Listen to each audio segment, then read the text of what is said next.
நேயர்கள் அனைவருக்கும் எனது இனிய சித்திரை புத்தாண்டு நல்வாழ்த்துக்கள். புத்தாண்டு என்பது வெறும் கேலண்டர் மாற்றம் மட்டுமல்ல, அது நம் மன மாற்றத்திற்கான ஒரு நன்னாள்.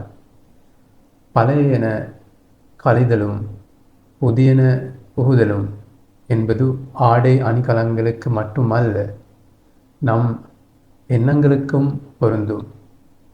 பௌத்த தர்மத்தின் அடிப்படையில் ஒரு செயலை செய்வதற்கு முன்னால் அதன் விளைவை சிந்திப்பவனே விவேகி, ஞானி. இந்த சித்திரை புத்தாண்டில் எங்களுக்கு ஒரு புது எதிர்பார்ப்பு வேண்டும். அந்த எதிர்பார்ப்பு எப்படி இருக்க வேண்டும்? நான் இப்படி உங்களுக்கு சொல்கிறேன். அதுதான், தனக்கும் ஏனையவர்களுக்கும் தீமை விளைவிக்கும் அல்லது பயனற்ற வேலைகளையும் மனிதர்கள் செய்கிறார்கள்.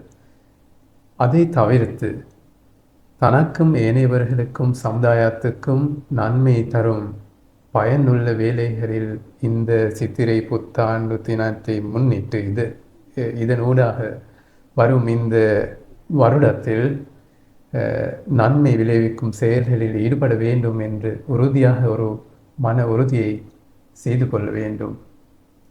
அனைவரும் இவ்வாறு எண்ணினால், சிந்தித்தால், செயல்பட்டால் எவருக்கும் பிரச்சனை இல்லாத மிகவும் அமைதியான, அதே போல விருத்தியுள்ள பொது வருடம் அனைவருக்கும் கிட்டும்.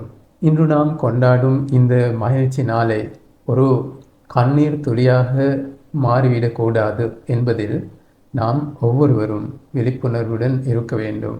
அன்பானவர்களே, புத்தாண்டின் மகிழ்ச்சியை கொண்டாடுகிறோம் என்ற பெயரில் இன்று பல வீடுகளில் மது அரக்கன் நுழைந்து விடுகிறார்கள்.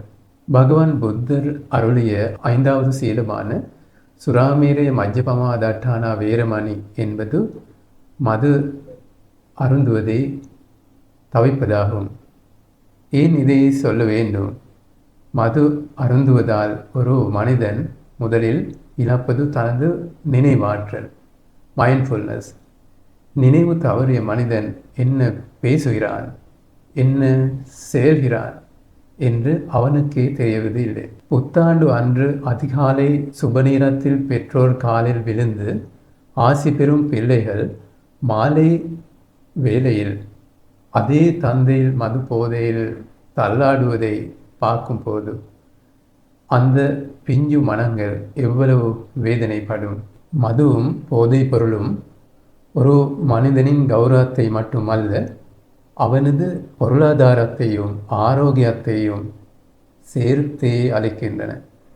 இன்று ஒரு நாள் தானே என்று ஆரம்பிக்கும் இந்த சிறு பழக்கம் உங்கள் குடும்பத்தின் ஒட்டுமொத்த சந்தோஷத்தையும் காவு வாங்கிடும். இந்த நன்னாளில் ஒரு உறுதிமொழி எடுப்போம். எனது மகிழ்ச்சிக்காக நான் போதை பொருளை நாட மாட்டேன். எனது குடும்பத்தின் புன்னகையே எனக்கும் நல்லது என்று சிந்திப்போம். அடுத்ததாக, புத்தாண்டு காலத்தில் நாம் சந்திக்கும் மிகப்பெரிய துயரம் வீதி விபத்துக்களும் பட்டாசு விபத்துக்களும் ஆகும். சுருக்கமாக கூறினால், இலங்கை ஹாஸ்பிட்டல்களில் பிளட் பேங்க் இருக்குதானே, அங்கே ரத்தம் குறையும், அந்த பிளட் பேங்க்ஸ் வெற்று அடையும் மாதம்தான் இந்த மாதம். அதனால் மது போதையில் வாகனம் ஓட்டுவது என்பது தற்கொலைக்கு சமமானது மட்டுமல்ல, அது பிறரை துன்புறுத்தும் ஒரு பாவ செயலுமாகும். ஒரு நொடி கவனக்குறைவு அல்லது ஒரு போதை மயக்கம் ஒரு குடும்பத்தின் தூணை சாய்த்து விடக்கூடும். அதேபோல் பட்டாசுகள் வானத்தை வண்ணமயமாக்கும். அந்த பட்டாசுகள் பல நேரங்களில் வாழ்வையே இருளாக்கிவிடலாம். ஒவ்வொரு ஆண்டும் புத்தாண்டு முடித்து மருத்துவமனைகளை பார்த்தால் கண் பார்வை இழந்தவர்களும் கைகளை இழந்தவர்களும் சிறுவர்களுமே அதிகம், இளைஞர்களுமே அதிகம். தன் நெஞ்சறிவது பொய்யாட்க என்றார் வள்ளுவர். அதுபோல புத்த பெருமானின் போதனையின்படி நம் மனசாட்சிக்கு விரோதமில்லாத செயல்களை செய்வோம். இந்த புத்தாண்டில் தீய பழக்கங்களை விட்டு விலகி நல்லொழுக்கம் என்னும் ஆடையை அணிவோம். கடைகளிலிருந்து வாங்கும் பொது ஆடைகள் மட்டுமல்ல, பெற்றோர்களையும் முதியவர்களையும் கௌரவிப்பது, ஏழைகளுக்கு தானம் செய்வது, வியாரைகளுக்கு சென்று தியானம் செய்வது போன்ற செயல்கள் உங்கள் மனதிற்கு பேரமைதி தரும். பணம் கொடுத்து வாங்கும் போதை தரும் தற்காலிக இன்பத்தை விட ஒருவருக்கு உதவும் போது கிடைக்கும் மன நிறைவு மேலானது. குரோதங்களையும் பகைகளையும் மறந்து அக்கம் பக்கத்தினருடன் அன்பை பகிர்ந்து கொள்வோம். புத்தாண்டின் உண்மையான மங்களம் என்பது ஆடம்பரமான விருந்துகளில் இல்லை, அது நாம் கடைபிடிக்கும் பஞ்சசீல ஒழுக்கத்திலேயே இருக்கிறது. நாம் கடைபிடிக்கும் நல்ல பழக்க வழக்கங்களில் தான் இருக்கிறது. ஒரு புத்தாண்டு தினம் என்று சொன்னால் இன்னும் ஒரு விஷயம் எங்களுடைய மனதிற்கு வரும். அதுதான் நிறைய சுப நேரங்கள் அந்த நாளில் இருக்கிறது. இந்த சுப நேரங்களுக்கு வேலை செய்ய வேண்டாம் என்று நான் சொல்ல மாட்டேன். ஆனால் ஒரு விடயம் உங்களுக்கு நான் சொல்ல வேண்டும். அதுதான், நாங்கள் தமிழர்களும் சிங்களவர்களும் இலங்கையில் எவ்வளவு சுப நேரங்களுக்கு வேலை செய்தாலும் எங்களுடைய நாட்டுக்கு கிடைத்த ஒரு விருத்தியும் அபிவிருத்தியும் இல்லை. அதுக்கு காரணம்தான் அனைத்தும் இந்த சுப நேரங்கள் மூலம், சுப நேரங்களுக்கு வேலை தொடங்கி அதன் மூலமே பெற்றுக்கொள்ளலாம் என்று ஒரு மனப்பான்மை எங்களுக்கு இருக்கலாம். அது நல்ல இல்லாத மனப்பான்மை. என்ன காரணம்? நாங்கள் மிகவும் முயற்சியுடன் உற்சாகத்துடன் வேலை செய்து எங்களுடைய விருத்தியை நாங்கள் கிட்டு கொள்ள வேணும் அல்லது தயாரித்து கொள்ள வேண்டும்.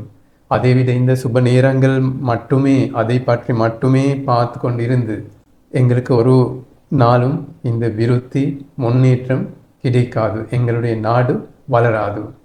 அதனால் இந்த நாட்டை அபிவிருத்தி அடைய செய்வதற்கு நாங்கள் அனைவரும் ஒன்று சேர்ந்து சமய பேதம் அதே போல இனபேதங்கள் அனைத்தும் கைவிட்டு ஒரே குடும்பத்தில் சகோதர சகோதரிகளாக நாங்கள் தன்னுடைய வேலைகளை, உழைக்கும் வேலைகளாக இருக்கலாம், சேவை செய்யும் வேலைகளாக இருக்கலாம், இல்லாவிட்டால் அரச வேலைகளாக இருக்கலாம், செய்யும் வேலைகளை நன்றாக யாருக்கும் பயன் தரும் முறையில் செய்ய இந்த புத்தாண்டு நாளில் ஒரு மன உறுதியை செய்வோம்.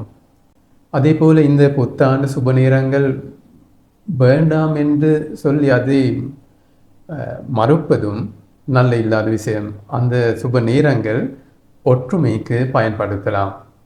அதுதான் எங்களுக்கு சிந்திக்கலாம், இந்த நேரத்தில் தான் அனைவரும், எங்களுடைய சகோதர சகோதரிகள் அனைவரும் இந்த நேரத்தில் தான் சாப்பாடு சமைக்கிறார்கள் என்று அனைவரிடமும் சேர்ந்து நாங்கள் இந்த வேலையை செய்கிறோம் என்று அந்த மனப்பான்மையுடன் அதை செய்ய வேணும்.